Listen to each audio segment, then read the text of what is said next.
জাতীয় নাগরিক কমিটির মুখপাত্র সামান্তা শারমিন বলেছেন, আমরা আওয়ামী লীগের ও শেখ হাসিনার বিচার চাচ্ছি।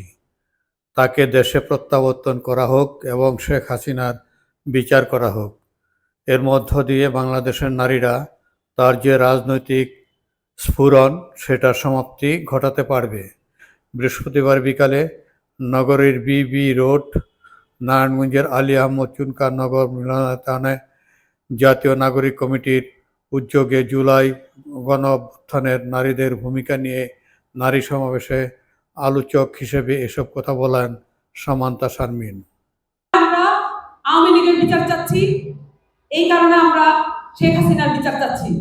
তাকে দেশে প্রত্যাবর্তন করা হোক এবং শেখ হাসিনার বিচার করা হবে, এবং এর মধ্যে দিয়ে বাংলাদেশের নারীরা তার যে রাজনৈতিক স্ফুরণ সেটা সমাপ্তি ঘটাতে পারবে, সেটার অন্য মাত্রায় আমরা প্রবেশ করতে পারবো। আমরা সে কারণে বিচারের কথা বলছি, আমরা সে কারণে সংস্কারের কথা বলছি। আমরা দেখতে পাচ্ছি এখনো উপদেষ্টা পরিষদে উল্লেখযোগ্য সংখ্যক নারী আমরা দেখতে পাচ্ছি না। যদি এমন হয় যে বিভিন্ন সেক্টরে নারীরা এখনো পিছিয়ে আছেন, তাহলে কি করলে নারীরা এখানে এগিয়ে আসতে পারবেন, সেই পদ্ধতি আমাদেরকে বের করতে হবে। আমরা সংস্কারের কথা বলছি এবং বিচার সংস্কার পার হওয়ার পরে আমরা গণপরিষদ নির্বাচনের কথা বলছি।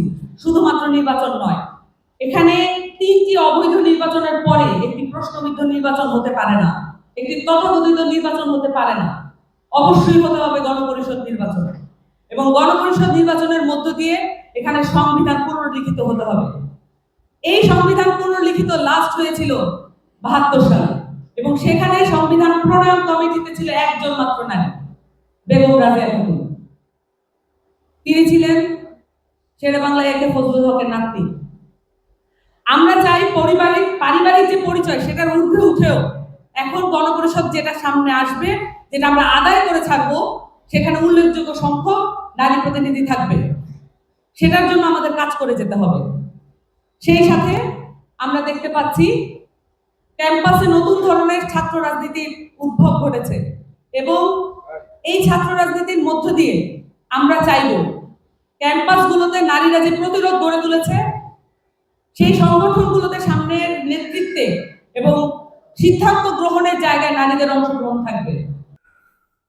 সমাবেশে নুসরাত তাবাসসুম বলেন, একজন নারী যখন বলে আমি শেখ হাসিনার বিচার চাই, এটা অনেক বেশি শক্তিশালী একটি বক্তব্য। আপনারা প্রত্যেকের চাওয়াটা চাইতে থাকুন। একজন নারী যখন বলে আমি শেখ হাসিনার বিচার চাই, এটা অনেক বেশি শক্তিশালী একটি বক্তব্য। একজন নারী যখন বলে আমি আমার দেশের অর্থনৈতিক উন্নতি চাই, এটা অনেক শক্তিশালী একটা বক্তব্য। বাংলাদেশের মতো তৃতীয় বিশ্বের একটি দেশ বহুদিন এ ধরনের শক্তিশালী বক্তব্য, এ ধরনের শক্তিশালী রাজনৈতিক পদক্ষেপ দেখেনি, যেমনটা জুলাইয়ের পর থেকে আপনারা দেখিয়েছেন। আপনারা এভাবেই সামনের দিনগুলোতেও নিজেদের মন্তব্য জানান। রাজনৈতিক সচেতনতা আপনার মধ্যে যদি তৈরি হয়, তবে আপনি আপনার ঘরের মানুষকে এই সচেতনতা দিতে পারেন।